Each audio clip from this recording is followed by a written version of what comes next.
بسم اللہ الرحمن الرحیم۔ شروع کرتی ہوں اللہ کے نام سے جو بڑا مہربان اور نہایت رحم کرنے والا ہے۔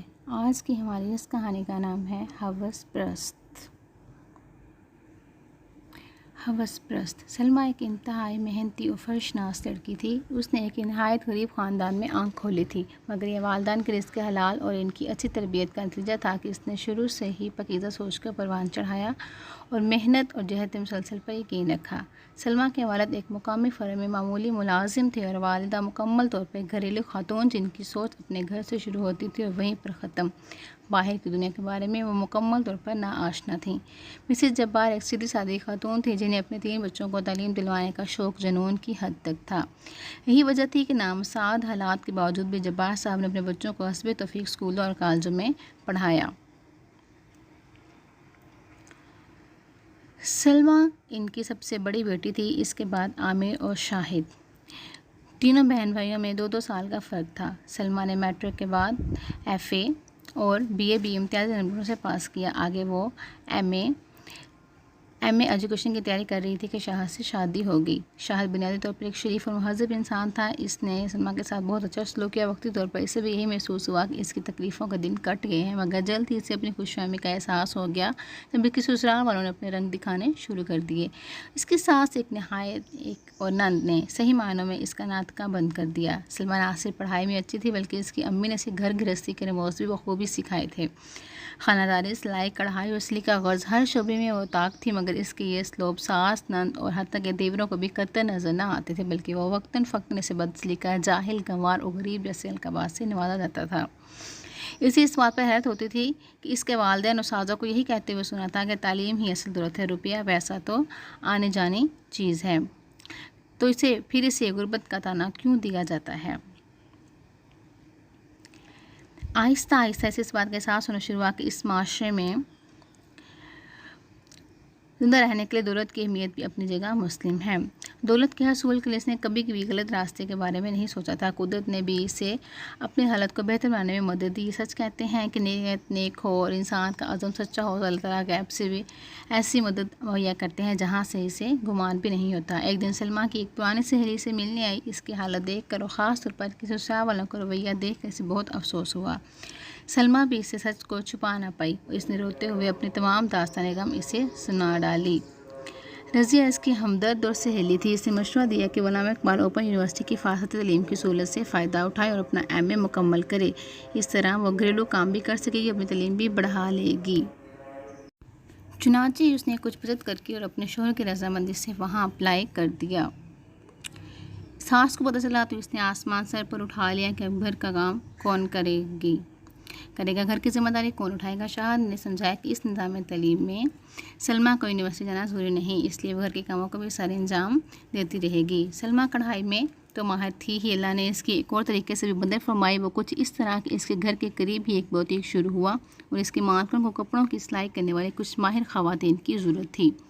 سلمیٰ کو پتہ چلا تو اس نے خاتون سے بات کر کے کام کا آرڈر لے لیا۔ گھر کی سلائی مشین پر اس نے موٹر لگوا لی اور ساتھ ہی اس کی اچھی تعلیم اور ریکارڈ کی وجہ سے قریبی پوش علاقے کے کچھ بچوں نے اسے ٹیوشن لینی شروع کر دی۔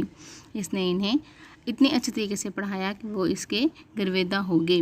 جب اس کی ساس اور دیوروں نے دیکھا وہ گھریلو کام کرنے کے ساتھ پیسے بھی کما رہی ہے تو انہوں نے سختی بھی کچھ کم کر دی۔ وہ لالچی لوگ تھے۔ شاہد کے علاوہ دونوں دیور پڑھائی میں بالکل پیدل تھے۔ سلمیٰ نے ان کو پڑھانے کی بہت کوشش کی مگر وہ بگڑ چکے تھے۔ اس طرح اس کی نند بھی میٹرک کر کے گھر میں فارغ تھی اور سارا دن تیار ہو کر TV دیکھنے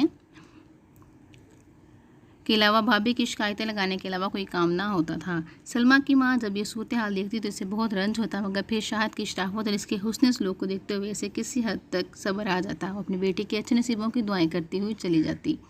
شادی کو 2 سال گزر گئے۔ سلمیٰ کی گود ابھی تک خالی تھی۔ اس کی ساس کے چلائے ہوئے نشستوں میں اس کے بانجھ ہونے کے طعنوں کا اضافہ بھی ہو چکا تھا۔ اسی دوران اس کا MA بہت اچھے نمبروں سے پاس ہو گیا تھا اور اس نے اسپیشلائزیشن کے لیے آگے اپلائی کر دیا۔ شاہد کی بھی پروموشن ہو گئی۔ سلائی اور ٹیوشن کا کام بہت بڑھ گیا تھا، مگر سلمیٰ کو جیسے اللہ نے آہنی حوصلہ دیا تھا، وہ چپ چاپ اپنے سسرال والوں کے مظالم برداشت کرتی اور اپنی ساری کمائی ان کے حوالے کر دیتی۔ شاہد یہ سب کچھ دیکھتا، مگر ماں، بہن اور بھائیوں کے آگے بولنے کی ہمت اس میں نہ تھی۔ گھر کا بوجھ کم کرنے کے لیے اس نے بھی شام کو ایک فیکٹری میں جانا شروع کر دیا تھا۔ اسی دوران حکومت کی طرف سے اسکولوں اور اسکولوں کے پرنسپل اور سینئر اساتذہ کی خالی نشستوں کا اشتہار اخبار میں چھپا۔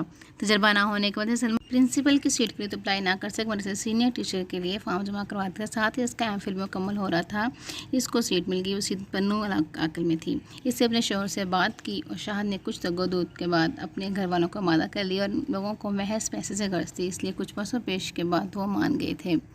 شاہد نے اپنے گھر والوں کی علم میں لائے بغیر اسی علاقے میں ٹرانسفر کی کوشش کی اور اپنے افسران بالا کی منت سماعت کرنے کے بعد اپنی ٹرانسفر کرانے میں کامیاب ہو گیا۔ خدا نے جیسے ان دونوں کو صبر اور اچھی نیت کا ثمر دیا، جیسے ہی وہ دونوں پنو عاقل شفٹ ہوئے، سلمیٰ کی گود بھی ہری ہو گئی۔ 5 سالہ تجربے مکمل ہونے پر اس نے پرنسپل کے لیے درخواست دی اور تحریری امتحان بھی پاس کیا۔ اچھے تعلیمی کیریئر اور شاندار ریکارڈ کو مدنظر رکھتے ہوئے انٹرویو پینل کے اراکین نے کامیاب امیدواروں میں اسے پہلے نمبر پر منتخب کیا۔ اس دوران اللہ نے اسے ایک بیٹے اور بیٹی سے بھی نواز دیا تھا۔ شاہد نے اپنی بہن کا رشتہ دفتر کے ایک عمر رسیدہ کلرک سے کر دیا اور اپنے بھائیوں کو قرضہ لے کر باہر بھجوا دیا۔ باہر کے دھکے کھانے سے ان کی بری عادتیں بھی کم ہو گئیں، وہاں ان کو مزدوری کرنا پڑی۔ اپنے ماں اور باپ کو شاہد نے ساتھ رکھ لیا۔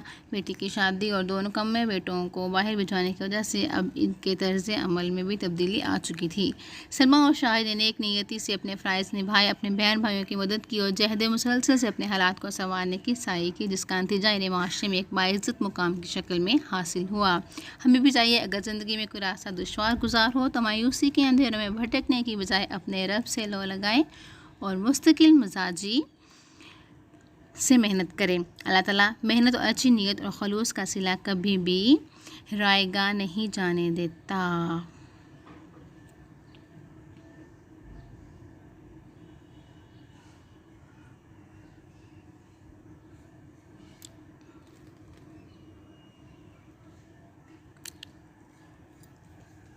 اس کے ساتھ ہی اگر آپ کو ہماری یہ کہانی پسند آئی ہو تو لائک، سبسکرائب اور شیئر کرنا مت بھولیں، تاکہ آنے والی ہماری ہر ویڈیو آپ کو ملتی رہے۔